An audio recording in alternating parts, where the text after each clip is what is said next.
Salut, c'est Trado, voilà, vidéo de mise à jour pour l'indice parisien en clôture du 7 décembre et également le plan de trade que je vais tenter d'adopter le 8 décembre. Alors on va commencer comme d'habitude par l'unité de temps mensuelle, l'unité longue pour avoir une image complète du décor. Et là pour l'instant je vous rappelle que la tendance est toujours haussière eu égard au fait que nous sommes avec un nuage croissant, une M20 croissante soutenue par ce support de long terme là, l'oblique bleu, mais qu'une alerte, un signal faible, comme on pourrait dire, est apparu le mois dernier, le mois de novembre, et cette couverture en nuage noir qui pour l'instant imprime une sorte de fébrilité au CAC pour ce début de mois de décembre et dont les effets pourraient effectivement déboucher sur une cassure au mois de décembre de l'oblique descendante, initiant éventuellement un retour sur la F20. Mais pour l'instant, on a cette tendance haussière et cette alerte, mais cette alerte n'est pas encore convertie en signal de baisse. En hebdomadaire, c'est la même chose, la tendance est clairement haussière avec ce nuage de très belles factures qui monte comme ça, imprimant une tendance haussière. Et le rebond sur la Kijun et 50% de Fibonacci ont montré que les acheteurs étaient toujours présents. Néanmoins, vous voyez que les pics ont du mal à faire des plus hauts, de même que les creux. Donc il semble effectivement que nous sommes en phase de latéralisation, phase de trading range, comme on en parlait déjà depuis pas mal de temps. On bascule maintenant du côté de l'unité de temps journalière, celle qui vous intéresse le plus, mais pas avant d'avoir fait un petit détour du côté des fondamentaux qui ont été effectivement plutôt bons aujourd'hui. Si on en juge un PIB revu à la hausse dans l'Union européenne, une baisse du chômage aux États-Unis, une baisse de l'euro qui a soutenu les valeurs exportatrices et une progression du Nasdaq qui est un petit peu la boussole du moment pour le CAC 40 dans le cadre d'une rotation sectorielle. Je vous rappelle que les marchés appréhendent les effets de cette fameuse rotation sectorielle aux États-Unis qui nous amène des valeurs technologiques vers les valeurs bancaires et que les valeurs européennes évoluent de la même manière par sympathie, à savoir une baisse des technologiques, et on a peur effectivement que les marchés américains ne soient plus aussi soutenus qu'avant, notamment par les valeurs technologiques, et qu'ils aient du mal à progresser, entraînant dans leur sillage les marchés européens. Donc voilà un petit peu l'enjeu de cette boussole du Nasdaq.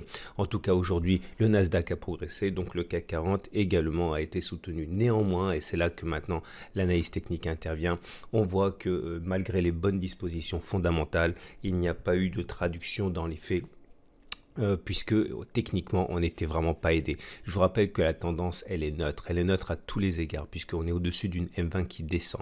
C'est le premier élément. Vous voyez, quand on est au-dessus d'une M20 qui monte, on dit que la tendance est haussière. Quand on est en dessous d'une M20 qui descend, on dit qu'on est en tendance baissière. Quand on est au-dessus d'une M20 qui descend, eh bien c'est une situation hybride où il n'y a pas de tendance. Si à cela on ajoute le fait qu'on soit dans le nuage Ichimoku, ça veut dire qu'on est sans tendance au niveau de l'Ichimoku. Si on ajoute à cela encore le fait que nous soyons dans un triangle symétrique dont l'issue est quasiment aléatoire, c'est du 55-45% vers le haut, on dit c'est aléatoire, et bien d'un point de vue chartiste, on est en situation de congestion neutre également. Et pour terminer, regardez la situation des cours bloqués à la hausse par la Kijun sur laquelle on a buté et bloqué à la baisse par la Tenkan sur laquelle on a rebondi. Vous voyez, la congestion est maximale. Il faudra véritablement sortir du triangle pour imprimer au moins à très court terme un petit mouvement. Regardez les indicateurs techniques et également qui sont tout à fait caractéristiques d'une absence de tendance. Le MACD, eh bien, ce love n'arrive pas à véritablement prendre de la distance par rapport à son signal. Il a croisé à la hausse, mais il n'y a pas d'effet véritable. Bon, ça veut dire effectivement que normalement on devrait monter, mais on ne monte pas parce que les indicateurs techniques perdent de leur acuité lorsque l'on est dans des figures de congestion. Le momentum est vraiment très proche de zéro. Lui non plus n'arrive pas à prendre son envolée. Donc, et le RSI, dont la valeur est à 51, montre bien qu'il y a un équilibre entre les acheteurs et les vendeurs. Les volumes déclinent, c'est souvent le cas dans un triangle, vous l'aurez compris, il n'y a pas de tendance et donc du coup, effectivement, il est très difficile d'établir des plans de trade. Alors puisqu'on parle de plans de trade, voici celui que je vous soumets, que j'ai un petit peu enrichi parce sinon on peut rien faire. Je vous rappelle que la semaine dernière, j'avais 3 plans de trade qui ont été tous les 3 déclenchés. Cette semaine, le même plan de trade n'a toujours pas été sollicité, un petit peu comme un collet qui attendrait désespérément son lapin et qui ne serait jamais déclenché. Donc voilà où on en est. Là, on est en unité de temps 4 heures. Je considère toujours qu'il faut progresser par palier. Hein. Si on arrive, c'est en cela que j'ai enregistré le plan de trade, hein. Si on arrive à sortir du nuage, si on arrive à passer au-dessus des 5390 et clôturer au-dessus des 5390, vous pouvez vous aider de l'unité de temps horaire ou du 15 minutes éventuellement. Hein. Là, on est en 4 heures. Mais en tout cas, si on arrive à passer au-dessus des 5390, je viserai les 5435. Si on arrive à clôturer au-dessus des 5435, là aussi, vous pouvez vous aider des unités de temps horaire ou de 15 minutes, hein, pour plus de précision, pour pas laisser la bougie grandir trop avant d'intervenir. Je viserai donc les 5500. Inversement, si on casse à la baisse les 5306, on pourra, je viserai à titre personnel les 5266 à la baisse. Alors, si j'en parle, c'est parce que regardez justement, si on descend d'unité de temps, on va en unité de temps horaire.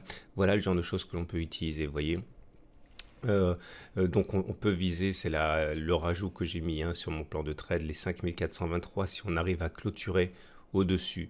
Clairement, si on arrive à clôturer au-dessus des 5390, clôturer au-dessus, hein, pas échouer à clôturer au-dessus comme ça a été le cas ici, eh bien on peut effectivement viser les 5424, mais il serait utile que la lagging span passe également son oblique descendant. Donc clairement, il faudrait attendre un petit peu, laisser monter les cours au-dessus et clôturer au-dessus des 5389, vérifier que la lagging span est toujours au-dessus et passer au-dessus de l'oblique descendante, sinon ça risque de faire comme ici, vous voyez, ça monte puis ça descend puisqu'on n'a pas la confirmation de la cassure par la lagging span, et aller grappiller effectivement les 40 points, hein, qui nous séparent en intraday de cette zone ici des 5425, mais il est très important que la lagging span passe au-dessus de l'oblique. Voilà ce que je voulais dire.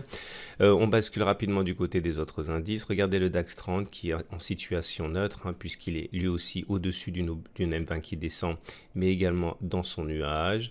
Regardez le Bel 20 qui lui aussi est dans son nuage, donc pas de tendance. Les marchés américains se reprennent notamment grâce à la bonne tenue des technologiques, et ça nous donne un SP500 qui gagne pour l'instant 0,3% à 2 heures de la clôture. Je considère qu'un retour sur 2605 est à un moment ou un autre hautement probable. Et pour le Dow Jones, on est à pour l'instant plus 0,3%. On repasse au-dessus de la M7, c'est bien. Attention, la Bollinger supérieure va faire résistance, et un retour sur les 24 000 est pour moi un scénario qui également doit être considéré. Voilà ce que je pouvais dire pour le CAC 40 et le plan de trade. Je ne pense pas qu'on finira significativement de manière différente que maintenant à 20 h. Si c'était le cas, je modifierais pour tenir compte, puisque j'ai la chance de pouvoir le faire, c'est le matin en Australie, l'analyse. Mais bon, si on termine de manière similaire à cela, et bien voilà le plan de trade définitif pour demain. Voilà, bonne journée et à demain pour la mise à jour.